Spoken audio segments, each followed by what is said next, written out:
Riche was just 17 years old, but he lived with a burden many grown adults would struggle to carry. His village was dry, empty, and forgotten. There were no trees, no shade, no signs of life, only brown land stretching under a burning sun.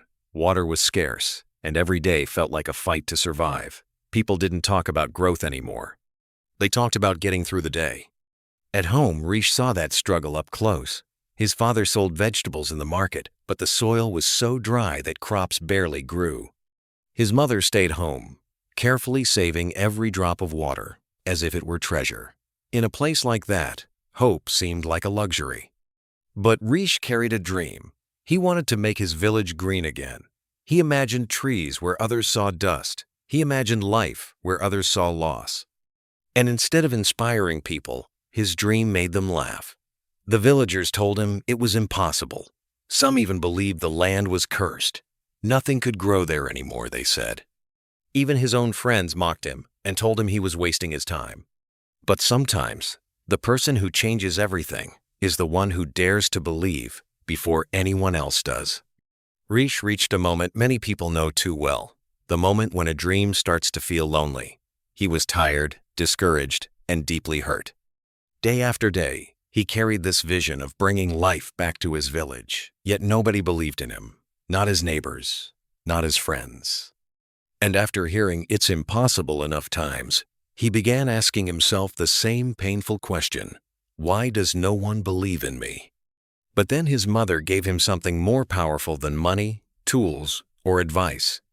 She gave him perspective. She told him, "Great things start small. Don't wait for others to believe. Believe first." And sometimes, that is exactly how change begins. Not with a crowd, but with one quiet decision. So Riche decided to start alone.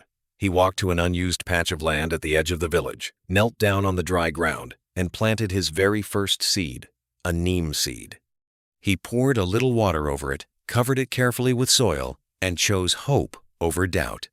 From that day on, he built a routine. 1 seed a day, sometimes 2. He used his pocket money to buy seeds, collected rainwater in old bottles, and watered each spot with care. Days passed. Then weeks. Still nothing grew. The ground stayed empty. But Riche kept going, holding tightly to his mother's words. Great things start small. After an entire month of effort, when most people would have given up, Riche saw something that changed everything. A tiny green leaf pushing up through the dry soil. It was small, easy to miss, but to him, it felt like a miracle. It was proof. Proof that the land was not dead. Proof that life could still return. Proof that one small act of faith can become the beginning of real change. He ran home with excitement, calling for his parents to come and see. His mother's eyes filled with tears the moment she saw that little leaf. His father, who had lived through years of struggle, looked at Riche with pride and said the words every son hopes to hear: "I'm proud of you." Soon, the whole village heard about it. People came to look. Some were amazed, some were curious, and of course, some still doubted.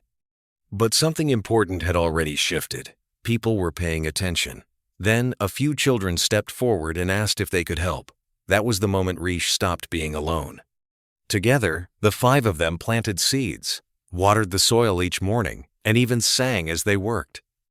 Within 3 months, 10 plants became 20, then 50. The empty land was beginning to turn green, and with it, hope was growing too. Then summer came, and with it, the kind of test that breaks most people. The heat turned brutal. Day after day, the sun pressed down harder, and the small plants Riche had worked so hard to grow began to suffer. Their leaves turned yellow. Their stems weakened. Some of them died. For Riche, this was more than a setback. It felt personal. He had given his time, his energy, and his hope to something he believed could change the village, and now it looked like all of that effort was slipping away. One day, overwhelmed and exhausted, he sat under a tree and cried. Even his friends, who had stood beside him, started wondering if maybe it was time to stop. But this is where Riche's story becomes powerful. He didn't quit.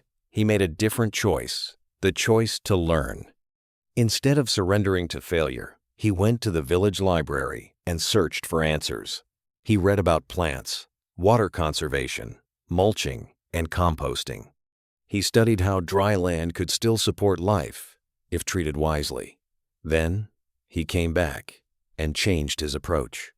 He covered the soil with dry leaves to hold moisture, watered the plants early in the morning, and protected the weakest ones with shade. And slowly, something incredible happened.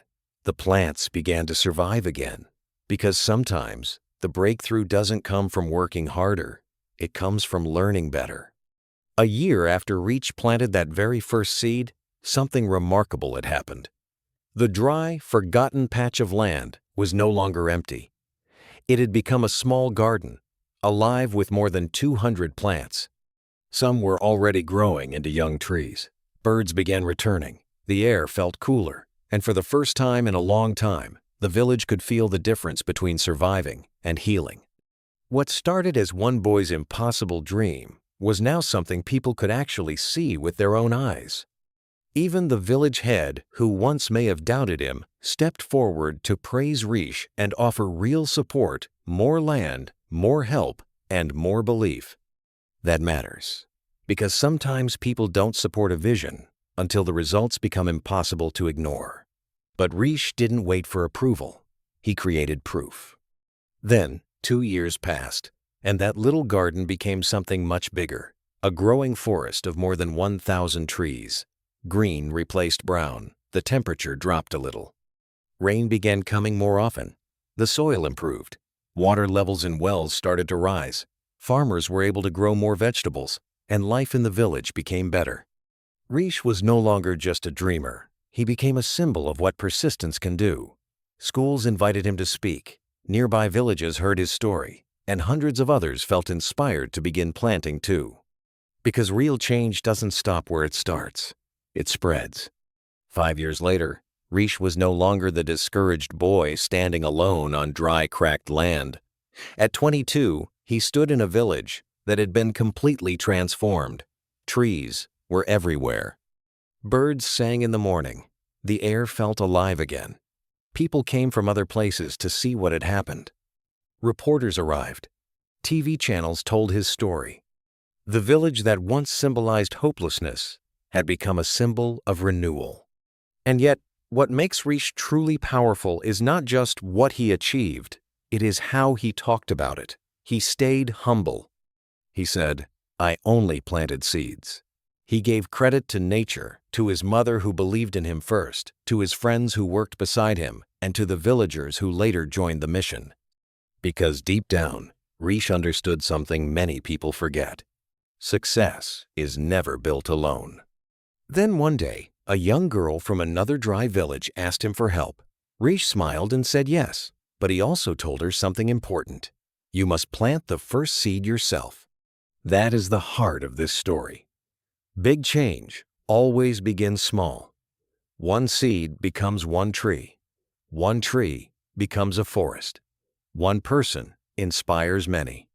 Later, Riche became an environmental teacher, launched the One Seed Revolution, and inspired thousands to plant millions of trees, bringing green life, flowing rivers, and returning wildlife back to the earth.